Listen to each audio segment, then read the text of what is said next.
from Silver Lake, Los Angeles, California. This is the Los Angeles Review of Books podcast. I'm Colin Marshall, sitting down today with Attica Locke, novelist and screenwriter. She's written, first of all, we want to mention the novels. This is the Los Angeles Review of Books. She's written two thrillers that they take place in Houston, they take place on a Louisiana plantation, they take place in places where the threads of American history converge. And, thriller, I use that word. Do you approve of that word? I'll take it, yes. I think it's apt. I think it's fitting. I know there's a lot of, or there can be a lot of chatter about, or rather hierarchical thinking about genre. I know Isabel Allende got into some trouble a couple of weeks back when she talked about her new novel is a mystery ripper, I think it's called, and she kind of flippantly in an interview said she wrote it as a joke and didn't really, know the genre that well. And I think do I really think Isabel Allende deeply does anything as a joke? No. But what I think it speaks to is the fact that people kind of sometimes will say mystery thriller pejoratively. But I own it. It kind of is, they are written to thrill. They are tales to be told over, at a bar, or they're meant to be something you would tell around a campfire, so to speak. Now, these two books, Blackwater Rising and The Cutting Season, as I mentioned, that one is in Houston, the other is on a Louisiana plantation. And I mentioned these places here in the context of California, where we hear, I think, honestly, growing up in California or the West Coast, we think plantation equals, well, that's a bad place where slaves worked. That's all we know about plantations. What can you say to expand the definition of plantation, especially for the purposes of a book like yours? Well, my book, The Cutting Season, takes place really in present day. It's 2009, and it's shortly after the election of Barack Obama. And what I was doing with that book was looking at the whole world of historical tourism and how the narrative of American history gets, who gets to own it, how does it get presented, how do we consume that history. A lot of these plantations across the South, Georgia and South Carolina, and there's a ton of them in Louisiana, really are engaging in commerce. Right, and this is something we don't necessarily know about in California, that there's plantations you can go to that are kept historical actors playing many roles, slaves and otherwise. I almost didn't believe it at first, and then I realized, these are real places. It's not that it was not believable in your book, but I hadn't been to one of these, but they're real. They're very real, but my editor, I think, had a similar reaction. Oh. She's a black woman, but born and raised in LA and has been in New York for maybe 30 years, my editor of that book. And I think No roots in the South, then? No. And I think she thought I had made some of this up, my fictitious plantation is called Bellevue. And they have school tours and weddings and a gift shop and tchotchkes that you can walk away with. It's based on a real place. There's a place called Oak Alley Plantation in Vacherie, Louisiana, where I went to a wedding. And that place has a restaurant, a B&B, a gift shop. You can see people walking the grounds, licking ice cream cones. And actual people dressed as historical roles, as slaves, you mentioned, of course, in the book, the roles the actors have to play. The troupe of actors are important characters, but, who do you see wandering around these places? Well, yes, you see the people who are dressed up, who open doors for you, but otherwise it's just tourists. And I think that Southerners in particular, because we live with that iconography around us all the time, there's kind of like a casualness about it. I remember telling someone in Louisiana where I was staying, because I went and stayed on this plantation, and they said, we had our anniversary dinner there. It's just kind of like a place. Right. After reading your book, I'm not surprised. Before I would have been. I think I read you mention in some other context that in the South, the word plantation is used to brand many different things. Plantation, this, plantation, that, which in California is like, ooh, the word has such negative connotations here as just being, that's a terrible place from the South that they had before the war. No, people very unironically call their subdivision, Oakwood Plantation, or it is this kind of word that that Southerners use to call up, a time that I guess there's this lingering pride in. It was very uncomfortable to grow up around it as a person of color. So anyway, when I had to go to this wedding, I was just completely fascinated. And I don't think I would have wanted to write a book or that particular book in the past. I was very interested in how history gets presented in the present day. You've mentioned elsewhere that you didn't want to write another book about what it meant to be enslaved? Meaning what? Meaning you would be repeating what that has already been said? It is not so much that I think that I would be repeating what has been said, as I feel that we need to balance stories about the past with stories that deeply deal with racial issues in the present. Here's how I feel about fiction. I think fiction's power as as an instrument of social justice, is almost unparalleled. That it is the medium that allows us to sit in someone's psyche.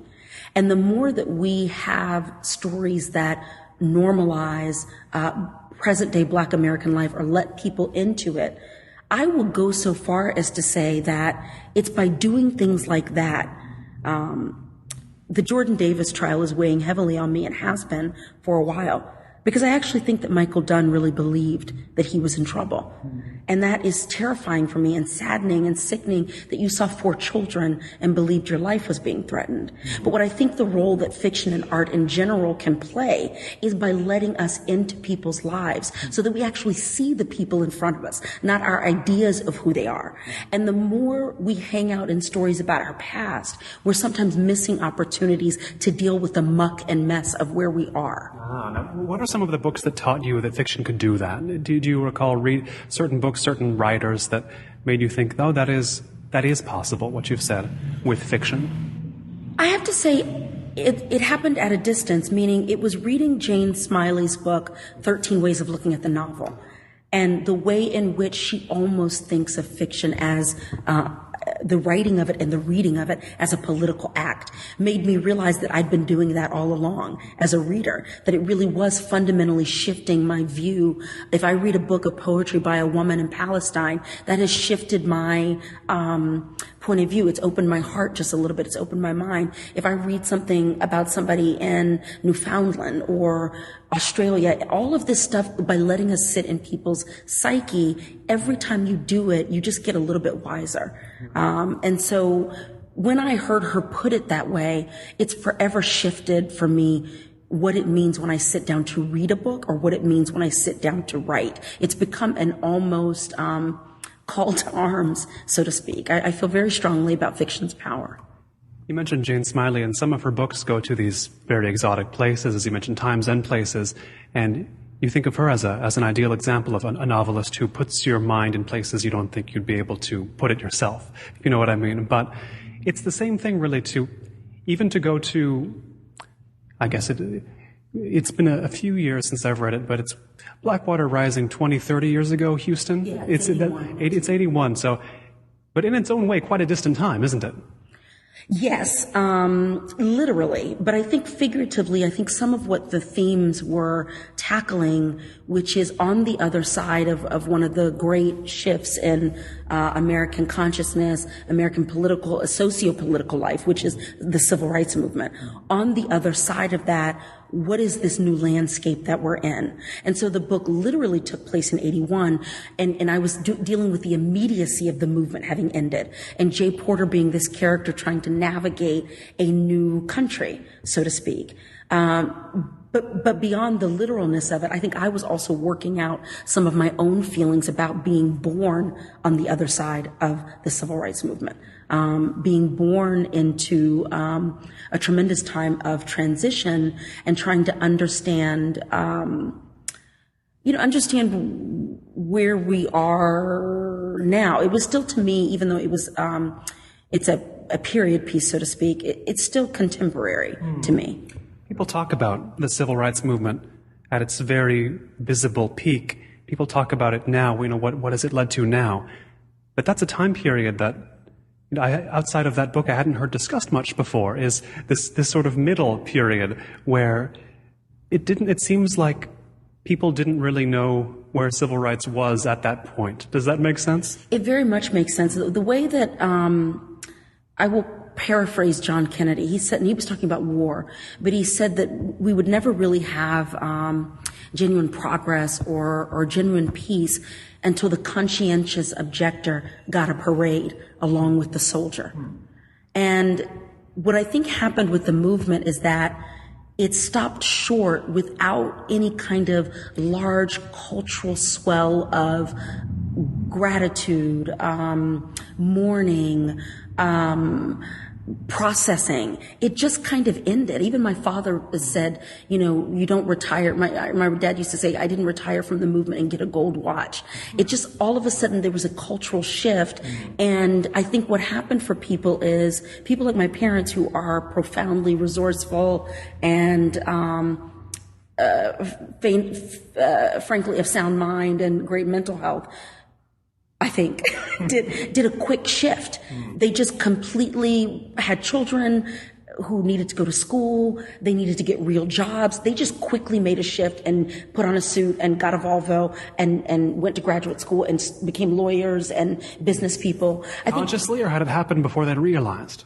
No, it was a moment of realizing what we dedicated the beginning of our adult lives to has ended, and we have children and no money, and I have to do something different here. That was what it was for my parents. I think other people on the other side of the movement had psychological breakdowns. I think other people were in exile, either literally because of charges or in some kind of an emotional exile, being kind of checked out. But I'm most drawn to periods of transition, that I'm always will think about a time period and then I want to come 10 years before it or 10 years after it.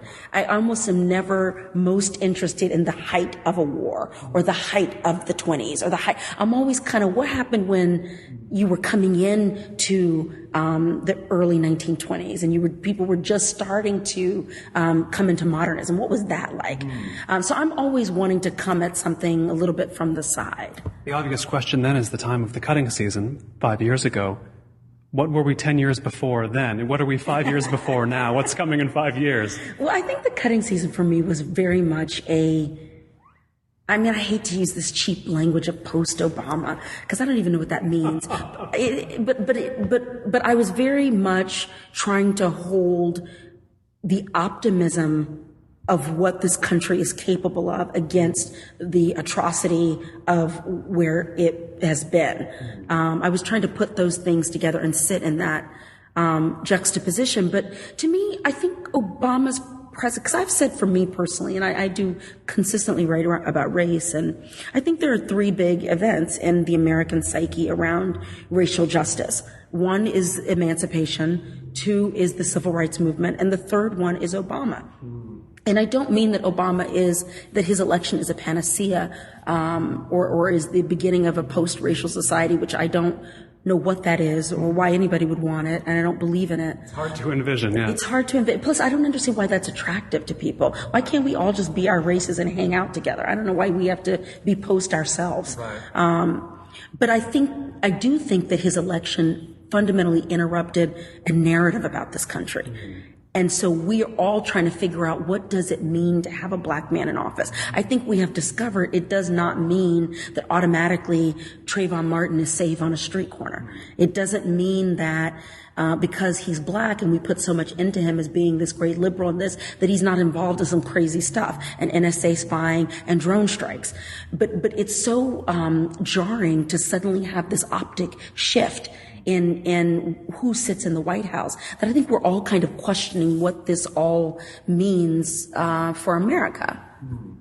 There's a moment in the cutting season when your protagonist, who manages this historic plantation, Karen Gray, is thinking back to casting that ballot in 2008, and it reminded me of articles that I would read. There's not so many anymore, but early on, shortly after Obama's election, there were a lot of articles, people talking on the radio saying, well, sure, he's a black president, but then they would kind of put him in quotes like, now hold on, he wasn't descended from slaves. So he's black, but is he really what we mean by black in America? I don't know whether that's subtle or people just stop thinking about it, but was that a controversy or that you thought about, that you saw coming down the pike when you were writing this book, or that you had in mind as already sort of roiling when you were writing this book? No, there were other controversies I was terrified of fear that people would think that I was, being irreverent, because there's a lot of absurdist humor in the book, that I was being irreverent about slavery, or that I was suggesting that now that he's elected, let's all skip off the plantation and everything's great. But to speak to your question about his fundamental blackness and his flavor of blackness. Is that what I mean, because reading a book where it's on a plantation and then the same things I was always reading, like, well, he's not from slavery, so, does that question mean anything to you, I guess is what I'm asking. No, it does mean something to me. And I think that, and it comes up a lot, and I think it's valid to ask. I think it also speaks to race as a construct, because Barack Obama has chosen to align himself culturally with Black American life. Not only I think it's cheap to say the spouse that he chose. That suggests some kind of cynicism on his part. I think he loves his wife. But I'm talking about the basketball. I'm talking about the rap music. I'm talking about that little two-step he does in his walk. He's chosen to be seen as culturally Black, an American Black. And so that to me makes him Black. I also think that his deep Africanness is almost like Black extra. I think there are certain people more Black than Black in a way. Almost. I think there's some folks in Mississippi that's a bigger leap than, a Black guy from Alabama. I think for some people that fundamental one step away from the motherland might have been harder for them. He's even more other, as they say, he's capital O. More other, yes. As they say. And I don't think without his I was in Indonesia, my dad's Kenyan, gave white Americans who are crazy and racist a cover for their racism. Because then it can be about, it's an international thing, I'm uncomfortable. Maybe he's Muslim. If he was just the birth certificate thing? Right, all of that stuff. If he was just from Detroit, they would just be left with the fact that you think he's a nigger. You would have nothing else. But it gave cover for them to say, well, no, we're fine with that he's Black, but he just wasn't born here. We're fine that he's Black, but he's a Muslim. We're fine that he's Black, but he's a communist. all that stuff. I've heard less of that these days, but maybe I'm not putting my ear to the right part of the ground to really. That's true. But you take these elements of American history, American culture, and you bring them together under, as I say, kind of a thriller framework. And I wonder if those are hard to make compatible, if they're easy to, or if that's not even a question in your mind. Is it this issue of making social and political observations, but getting them into a structure where you are writing books with murders and with shifty figures in the corner of the view, and where people are paranoid or scared, or often with good cause. You know what I mean? Yeah, I know what you mean. I think, first of all, I like thrillers just because I like thrillers. I like mysteries. I like being presented with a particular question and trying to solve it. Yeah. I like delving into criminality, because and this part is just me, even as just a consumer or reader. Part of that, I think, I've said before that there's a gendered component to it for me, that I think part of me playing with scary stories is trying to play out my worst fears and figure out, could I tell who the bad people are if I'm just walking down the street? And playing it out as a reader and a writer is a way of illuminating a certain kind of sociopathological point of view, so that I could spot it in real life in a way. But to answer your question about looking at sociopolitical issues through genre, in this particular genre, I actually think, and I'm not the first person who's said this, that the crime novel is probably where we are in cultural history, one of the greatest spaces to play this stuff out. It's a genre of moral relativism. It's a genre where you're bumping up against government, even at its lowest form. Beat cops on the street are representative of government. And so what you end up seeing is, and I'm married to a public defender, so I go through trials with him. When a law changes in Sacramento, when a law changes at City Hall in downtown LA, I see how that reverberates through my husband's clients' lives on the ground. And so I get kind of interested in looking at, how does a decision that gets made in DC, or how does a decision that gets made in your state capital, when it tumbles down to a street corner, what does it look like? And I think that by putting something on the ground like that, it keeps me from being didactic in a way, that I'm not making big speeches. I'm just dramatizing the conflict of all of us trying to live together on the planet. Right. It's, in a way, a solution to that question of voters saying, well, what does this really mean to me? This policy A, B, and C, how do I even choose? Will this have any effect on me whatsoever? Well, it'll have an effect on something. I guess that's what you're dramatizing, is something that you encounter in life will be affected by choices at every level. Is that accurate? Yeah, that is very accurate. And, to go back to what I was saying before, we're all, I have a tremendous amount of affection for the human race. I mean, I think I come to writing with that first and foremost, just a fundamental love. And just a sympathy for all of us just trying to figure it out in our families, at our jobs, in our neighborhoods. We're all sharing finite space together. And to me, our base ugliness around issues of scarcity and shared space is crime. I mean, that's what it looks like. And so it's a very interesting space to explore when we are kind to each other and when we are cruel, and how we are kind to each other and how we're cruel. And it's hard to, especially, I mean, I mentioned the settings of your books, but we're speaking here in Los Angeles, and whenever people write about crime here in Los Angeles in the news, there seems to always be a racial charge to it. Is that always true in areas like Houston and Louisiana as well? Are people always drawn toward not just reading about crime, but wondering, well, the groups of, how are the various groups that I see society made of going to react to this? Are they going to be more antagonized? Are they going to, do you know what I mean? There's always that element, it seems like. Well, I think, it's our fascination. And I do think that crimes that cross cultures, cross race, cross borders draw our attention because it's the dialectic. It's two things that are different coming together. And however that conflict plays out, it is kind of interesting to look at. It can be revelatory. But I also am interested in just some base level. I decided to, stick a knife in somebody's back. And I'm also kind of fascinated by just domestic crime. And this is going to make me sound like such a crazy person. But I am kind of fascinated with people who just kind of snap and put somebody in a trunk and just drive around with it for 5 days. I'm kind of fascinated by what mind snaps like that. And why do they think they're going to get away with it? And could I spot this person in the line at Walgreens so I know to get away from them? There is a part of me that is, I'll say this. I actually lived in college. I don't talk about this very much. In college, I lived with a compulsive liar who, looking back, I think was a sociopath. This is the craziest story, and I probably should have written about it long ago. She created a stalker that didn't exist. This is the craziest thing. She basically made up this really elaborate story about having been assaulted by a family friend as a child. She made up a trial that had happened. She told all these details.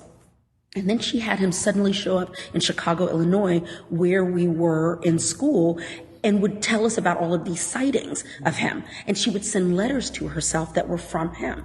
Now, I literally lived in a single dorm room that was practically the size of a jail cell with this person. And it took me forever to see it. Over how long was she doling out these pieces of information? Months. Months. And what was so sick about it is that the seed of the story was molestation.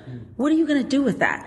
You know what I mean? It's one of those things when a woman says, I was sexually assaulted, nobody really touches that. You just that's what you're supposed to do. You don't assume that people would manipulate and use that. So it was so crafty the way she got everyone's sympathy. So I say all that to say that had a deep impact on me, that I was living so close to someone who, when I realized the depth of her lies, it scared the absolute shit out of me, frankly, how close I was to someone like that. And I want to know, I will look back and go, now where were the red flags and how didn't I see that? I'm just deeply interested in that kind of, pathology. There's a book called The Sociopath Next Door. And what is fascinating about it is that the author is positing that it's a spectrum. And just as empathy has a spectrum, so does sociopathology. So that it's not like we see on the news that every sociopath is like this college roommate I had or is a serial killer. But some of them might be just some cold sons of bitches that you don't need to be doing projects with at work. You don't need to be in relationships with. You don't need to have them at Christmas dinner. And the better you are at spotting it, the safer you will be, the happier you will be. And so I'm just kind of fascinated with that kind of psychological pathology. What knocked down the house of cards with your roommate? There was a letter that came. This is going to date me. This is going to date me. She sent a letter that was cut out of magazine letters. This is like pre-photo. Classic. Yeah, right. It was like out of a Lifetime movie. But this is when that actually wasn't yet a trope. It wasn't yet a cheap ploy. But you wouldn't want to use it in a book, for example, in a novel, because it would just seem too cliched. Unless it was in the 1950s. Yeah. Anyway, as sloppy as she was, the magazine that she cut everything out of, I had a gut instinct, to tell you the truth, and I dug through our trash. I dug through our trash and found the magazine that she had cut out of. And then it's like literally out of a Lifetime movie. And then I started doing like I went through everything that she had said. She had said that this guy was back he was in Chicago looking for her. She'd said the street that he lived on. Well, I started looking up in the phone book, again, dating myself. There was no such street in the entire Cook County. It just, all of a sudden, I started putting it together. But then I was really terrified that I was in living with someone who was crazy. But I still thought that it was about the molestation. I still had tremendous sympathy. And I talked to a counselor on campus and asked, we're getting off in a weird area here, but I mean, it's just a very long story, but it does, I really do think that had something to do with me being fascinated by, liars and the fact that they come in all shapes and sizes. She was this adorable, well-loved, super popular girl, and I don't know that 50% of what came out of her mouth was true. Oh my. Now, writing a character who lies like that, to how deep a level do you have to go reconstructing your understanding of how people think so you can accurately portray something like that? It's frightening to say that it comes kind of natural. And it depends on, what type of, quote unquote bad guy you're writing. I think for me, when I write bad guys, like the Clancy brothers in The Cutting Season, I always think that for every villain, I always ask the question, what is the wound at the center of their behavior? And I work from there that, maybe I am a Pollyanna who thinks that, everyone's bad behavior can be traced back to some, initial hurt. But once I have that and I know what that is, it makes it easier for me to understand how people are acting out. And then I make a choice as a writer, which of my quote unquote bad characters are acting consciously, and how many of them are just in their own unconscious junk about stuff. And so that changes how people act. I think that, and even the two brothers in that book, I think that Bobby Clancy, his acting out, I don't want to give anything away, but his big acting out almost came from an unconscious place, this unconscious rage about loss, what his family lost. They're going to lose this plantation. Whereas Raymond Clancy, his older brother, seems much more aware of his anger and what got thrust on him in life. And he didn't ask for the legacy of this plantation. And so that, I always approach everything from a place of human psychology. And I try not to be cheap with people, good or bad, and not paint them in broad strokes, but look at a psychological underpinning. Now, do these same rules apply when you're writing screenplays as well as novels, when you're creating characters in either form? You're doing the same thing, simply in a different textual way, or is there much of a difference? I approach characters the exact same way. I think the difference between scripts and there's the technical difference, and then there's a spiritual difference to writing them. The technical difference is, of course, the beauty of scripts is everything is really in the white space on the page. It's everything that isn't being said, because character is what people do. It's not what they say. And it's the schism between what they tell people, but how they really act. So that, to me, scripts and drama come alive in that white space between dialogue. And it's also so visual and all this kind of stuff. the big difference spiritually for me, and I haven't written a script in a minute, and it has been even longer since I wrote a script of my own volition without somebody asking me or paying me to do it. And that was, that's like 15 years ago. And that was one of the first scripts I wrote that got a lot of attention. And I went to the Sundance Featured Filmmakers Lab. And, but being asked to write things for hire, there's just like a team of people in the room with you. Even when you're by yourself at home, the executives are just kind of in the room with you, for better or for worse, usually for worse. And they're all extraordinarily well-meaning people, but it is a complex system that comes together to make a movie, and yours is a simple part in it and not the end in and of itself. So, in that way, the writing is, I don't want to say ethereal, but when you're writing a novel, that you're in the process of making the final product. When you're perfecting a script, you're just on a journey. You're just at the way beginning of that journey. You don't own what's coming. You don't know who's going to be cast. You don't know who's going to be the director. You don't know if you can't get this particular location. And it's this ever-moving, changeable thing that you give it all the love that you have, but you have to hold it very lightly and loosely. I hear these things from screenwriters, and I also hear about how every word, it seems like, in a script has to move the plot forward somehow. And I'll hear these rules about how you can't waste anything. Everything has to be telling in some way, and there's got to be scenes have to start at the last possible moment they could start, end at the first possible moment. It seems like these skills could come in very handy when writing thrillers, though. It's the same thing almost, right? I wouldn't even just say thrillers. I think, and it doesn't have to just be screenplays. I even think drama is an incredible art form. And so I think novelists should take a playwriting course or try their hand at it or do script writing. But I think, Dennis Lehane, who has become a kind of mentor to me, and I've heard him say before that the difference between him or someone who's been writing for a long time and a newcomer is that he also takes a long time to write his way into the scene. He just knows to cut it later. So it's not that he's automatically coming into a scene at its height. He's doing whatever he needs to do as a novelist to get himself there, and then looks back at it and says, I might not even need that first couple of paragraphs getting into the scene. He shoots the whole thing in some sense and then cuts it right there. Right. It's amazing how the Dennis Lehanes of the world, they write a lot too, like a number of books. Is this something that happens when you're writing in that part of the literary world? It seems like the sheer demand readers have for thrillers makes a thriller writer sort of very prolific. Do you envision that happening with you? Will you be, in a few years down the line, will you be 10 books deep into it? Or? I don't know. I think it's a combination of a couple of things. I think readers of thrillers and mysteries are voracious. Yeah.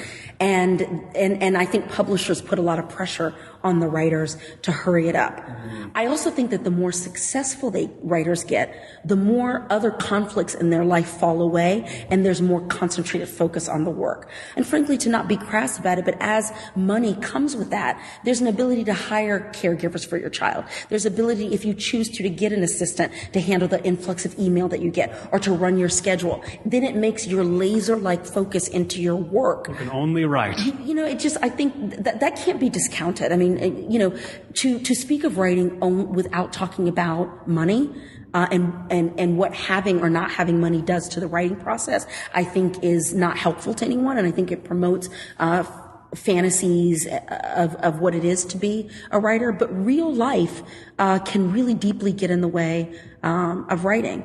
Now, I will say this also: there may just be something about the spirit of thriller writers. I don't know, maybe it's not me that's less neurotic, but potentially, if we are not pressed with or have not been given the very burdensome label of being a literary author, perhaps we don't belabor every pronoun. It's possible that there's freedom in being underestimated. It's possible that in being considered of a lesser genre, that we're not carrying on our backs, what is the New York Times going to say about this paragraph? There may be a freedom in not having to carry what a Jonathan Franzen has to carry. Maybe not. Now, as we say, your books, they take place in areas with vivid racial backgrounds, shall we say, racial historical backgrounds. And now you mentioned the places you've lived, you've been. There's Houston, there's Chicago, there's even here. I mean, those three places alone, Houston, Chicago, Los Angeles, I don't know, I would say there are very different racial situations in all three. Would you see it the same way? Yes. Chicago is one of the most segregated cities I have ever laid eyes on, stepped into. And I say that with tremendous love for the place. It's just the way that it's laid out. North or south? Yeah, it is very racially segregated. Houston, not so much, actually. And I actually think people underestimate the degree to which people of color and white people have been rubbing up against each other in the South for hundreds of years. But of course, what you're dealing with there is the Texas kind of good old boy culture and all that kind of stuff. Los Angeles, to me, frankly, is I'm afraid to say this for people beating me up about it. I don't know that I've ever laid eyes on a place as diverse as Los Angeles. I get bored sometimes with dialogue about the racial tension here. Not that it's not real, but sometimes there's a part of me that feels like where the tension is happening, where you have Latinos and black folks, say in Compton, bumping up against each other. Again, I look at it from the point of view of the dialectic, that it's somewhere in that tension that we're going to figure out some kind of greater truth. That you see the tension because people are actually living with each other. So you could look at it and say, oh, there's all this kind of racial tension in LA. Or you could say there is racial tension because we're trying to figure it, excuse my language, the fuck out. We are actually living with each other in a way that's not happening in Boston, in a way that's not happening in other places. And so I kind of appreciate the struggle. I've said this about the American South, that I was very judgy about the Deep South, Mississippi, Alabama. You know, I never want to be anywhere near any of those places. And I had to go to Mississippi. And I kind of changed my mind while I was there and thought that I was standing on the ground that moved my country forward. That there is no Obama. There's no me voting here in Los Angeles in the 2000s without going through Alabama, without going through Mississippi. And it made me then take the conflict not as a reminder of how buck-ass wild Mississippi was in the 40s, 30s, 60s, 90s, whatever. And it is true. It is kind of buck-ass wild. Really? What's going on there? But in that conflict is a way forward. So where there is conflict in Los Angeles, I'll kind of take it. Because what I'm seeing, what I'm witnessing is, I live in Glassell Park, Mount Washington.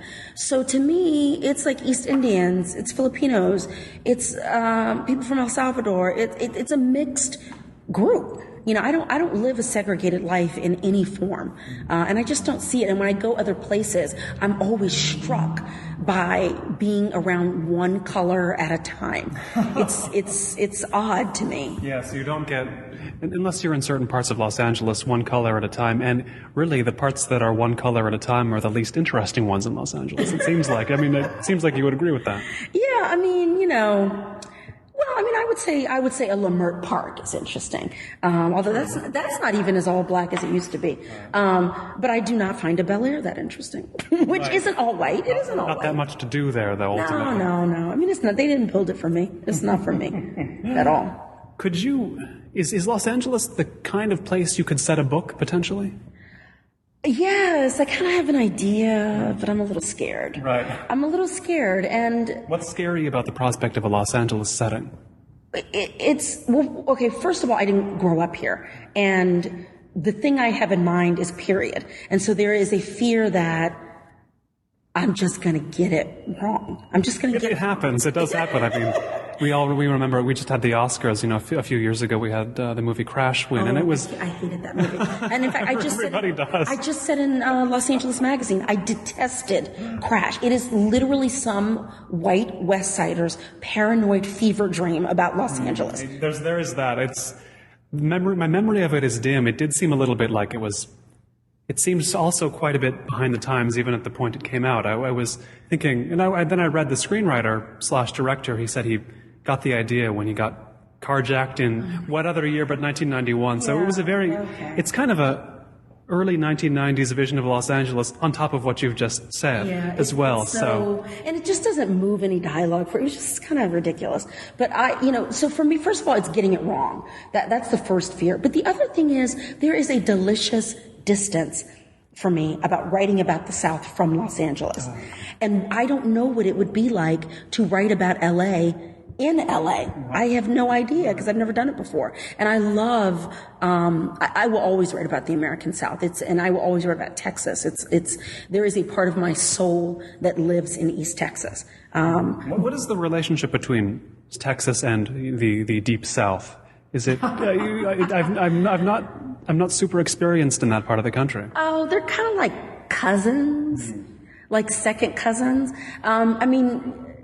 The part of Texas that I'm from is literally almost just like Louisiana. I'm from East Texas, so it is the most like Louisiana or in Arkansas or in Alabama.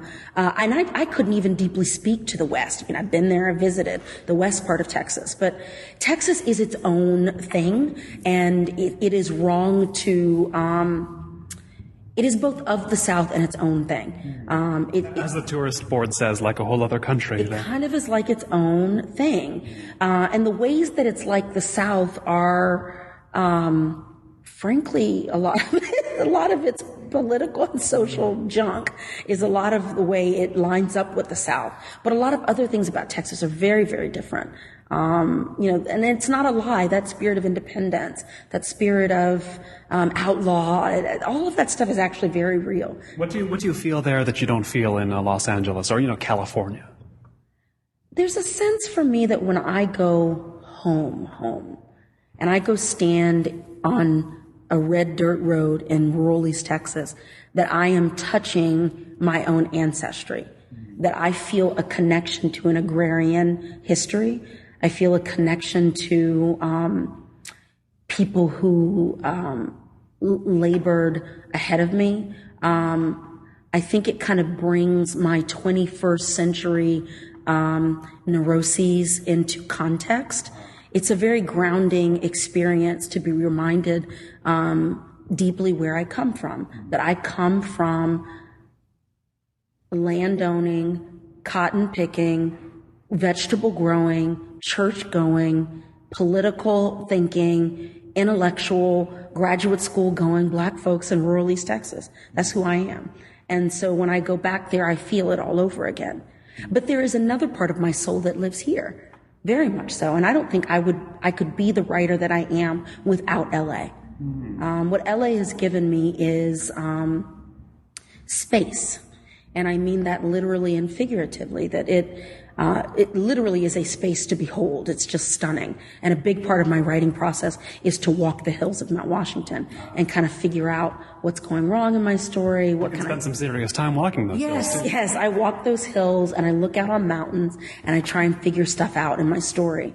But the figurative space in Los Angeles is that, this is a place, when I said before about thriller writers possibly being outside of the pressure of a canon, that's how I feel about LA, that we're outside of a kind of East Coast canonical way of looking at art. Right, and there's a heritage of crime writing here that goes back. Yes, there's a deep heritage of crime writing. But for me, mainly what I feel is freedom, that I don't have to follow an East Coast script about what constitutes art. I get to kind of figure it out on my own. And I just, there's a part of me there's something I get here that I don't get back in Texas. That's why I'm living here. That's why I'm not going back to live there. I'd love to have land there. I'd love to be able to go back to Texas, but, this is where I choose to raise my kid. I can't give any greater stamp of approval on LA than the fact that I'm raising an Angelino. Right. I mean, yes. I never thought I would utter those words in my life, but she is a California girl to her core. Oh, my. Now, I've heard you may be returning in future novels to the world of Jay Porter. That's what I'm working on now. Anxious hero of Blackwater Rising. What made you want to revisit him? Oh, I tried not to. I tried really hard not to. I was so anti-sequel. I don't even like the word sequel. It just connotes trouble. You didn't want to be writing a Jay Porter novel, a Jay Porter novel, a Jay Porter novel. No, and the fear was that if I keep hanging out with him in Houston, every time I go to Houston, I have to write about Jay. I mean, so I was a little afraid of that, but also just, it's just a setup, a sequel. People are going to have so much shit to say about it, but you don't want to turn into a thriller machine like some thriller writers do. Yeah, well, two things happened to me. One, I read Scott Turow's book Innocent, and which is the 25-year later, quote unquote, sequel to Presumed Innocent. And he took the very thing that I worry about with a sequel, which is, seriously, how many times can Rusty Savage be accused of a crime he didn't commit and be on trial? You know, how many times can that happen in a lifetime? He took that and instead of, and used that to say something larger about human nature and the mistakes we repeat. So he ended up saying something about human psychology, and he let his character age, and he let his character fall into the same mistakes. The stuff that he didn't deal with in the first book, you're just going to repeat it. If you don't deal with it, you're going to repeat it. And so that kind of told me, oh, you could actually grow with somebody. You could actually say something about the arc of a man's life. And then the other thing that happened is I knew I wanted to write a story about an election in Houston. And the truth of the matter is, as much as I tried to think of other characters through which I could tell the story, Jay Porter is still alive in my fictional world. And he just was the best person through which to tell the story. I mean, and I trust me, I tried to fight it. But there's something about him that makes him a great vehicle for investigating late 20th century change, political and racial change, either because of his past, there's just a lot of reasons why he's a great person to explore that with. And so once I gave into it, I really gave into it. And he's an older man. It's not like it picks up, you know, the next year even. He's a much older man. So in that sense, I don't think it's a classic sequel, but, and I'm terrified. I don't know what the hell anybody's going to say about it. I'm frankly terrified. There's a certain sense in which you want to please the people who are already Jay Porter fans too. Like, what do they expect? That weighs on it a bit, right? It's less. It's less that I worry about pleasing as pissing them off. I'm actually infinitely more. The other side of the coin. I'm infinitely more afraid of angering people than actively trying to please them. I very much wrote a book that I totally enjoy, but the fear is that I will have made choices that people. What makes a reader angry? Oh, I've had readers get mad at me. The ending of the cutting season, oh my God. It's people have very strong reactions, pro or negative. In the same room, I've had women argue at book clubs, about the ending. That some people feel strongly that it was the appropriate ending and some people feeling rage, that it isn't the appropriate ending. That's what you want though at a certain point. You want the argument to erupt. Some people think it's exactly the way it should have been. Some people think it's exactly not. Then you know you've written something that gets to, there's a reaction you made happen. I think if I were a stronger person, I would see it that way. And I think if people were fighting about things that weren't so racially charged, that, you know, the fear for me about the cutting season is that I remember calling my sister while I was writing it because I was trying to say so many things about where I wanted my country to go and what I wanted Barack's election to mean, that I worried that people were going to think I was some kind of Uncle Tom or something. So I remember calling my sister saying, do you think I'm an Uncle Tom? I mean, this is, you know, is this going to piss off black people that I'm saying there's a part of our slave narrative that we would do well to not hold on to so tightly so that we might see what comes next. Is that dangerous to say? And there are people who get, angry that if you let go of history, if we forget where we come from, you're somehow letting white folks get away with stuff. So I was I think arguments from readers, for me, for the stuff that I write, because it's racially charged and it's charged around issues you brought up before, is Obama black enough? So if I get in a room with people and somebody asks me, what's up with Jay Porter and all the white girls in his life? It has a kind of, I laughed when I did the same thing you did. I laughed. But at the same time, I'm like, oh, do I have a thing with Jay and white girls? I mean, I don't think I do. But I open the book again. I think because the stuff I write is charged, or because I'm profoundly sensitive, one or the other, that,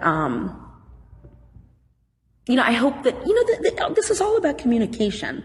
And so anytime you try to communicate something that doesn't land, and not that you own people's interpretation of your work, it's their experience. It's their quiet time in their home, in the library, wherever they're reading. And I don't own that and I don't get to dictate it. But I think we're all doing this to say, for one moment, see me the way I see me. The hope in this shared art form is that there's understanding between two people. And so wherever that doesn't happen, it doesn't always feel that good, because you're trying to, I think with the art, bring people closer. That if something you wrote is misinterpreted or is not received in the spirit in which you intended it, it can get uncomfortable. So could we say that whether a character, a people, or a country, if it forgets its history, it repeats it. But if it also holds it, if it clenches it too tight, it also repeats it. There's some level of grasp that needs to be maintained. That's not either of those ends. It's not away with it, and it's not clinging to it, I guess, or sort of blanket. Yeah. In fact, it's interesting that you use the word blanket, because I remember when Obama was, it was the summer of 2008 when I kind of knew he's going to be the Democratic nominee. And then I kind of was also thinking, I think this man is about to be president. And I felt like a security blanket. And I don't want to use secure, maybe I don't mean that way. There was a crutch, a blanket, a familiar narrative about being Black in America that was about to be disrupted. And I didn't know what that was going to mean. And I started having panic. And I'm not having panic because I don't want him to get elected. I'm not having panic because I think he's going to be shot. I'm having panic because what the hell is this going to mean? What country are we all going to be walking into on November 5th or whatever the day was after that election? Is it going to be fundamentally different in the sense that I'm not going to be able to find my way in it?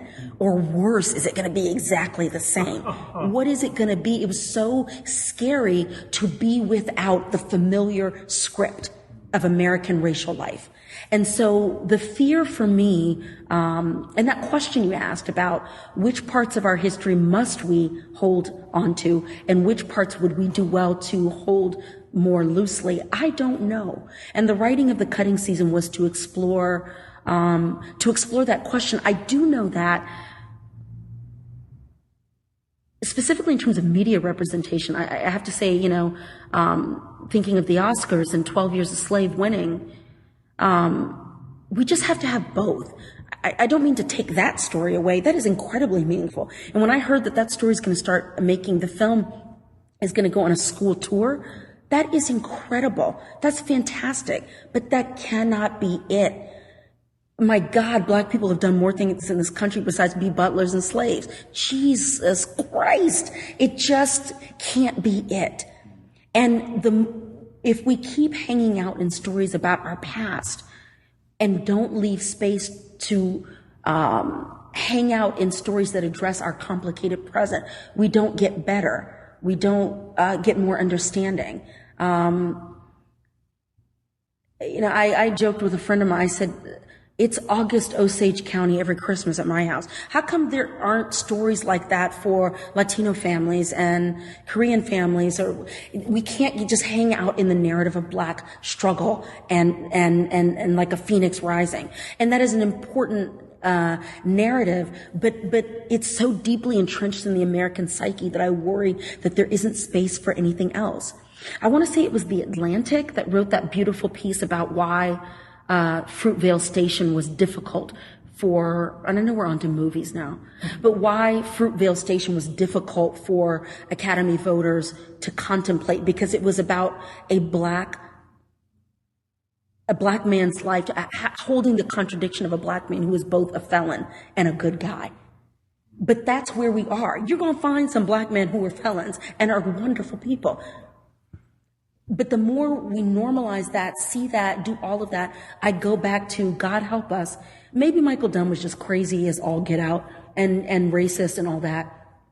But maybe also he was not exposed to enough of Black life to understand he had no reason to be afraid of 4 Black children. I've been speaking here in the Silver Lake Library with Attica Locke, author of the novels Blackwater Rising and The Cutting Season, more recently, with more Jay Porter to come. So we hear. Attica, thanks so much. Thank you. Thanks a lot. This has been the Los Angeles Review of Books podcast. I've been Colin Marshall. You can keep up with me at colinmarshall.org or with the LARB at lareviewofbooks.org. Thanks.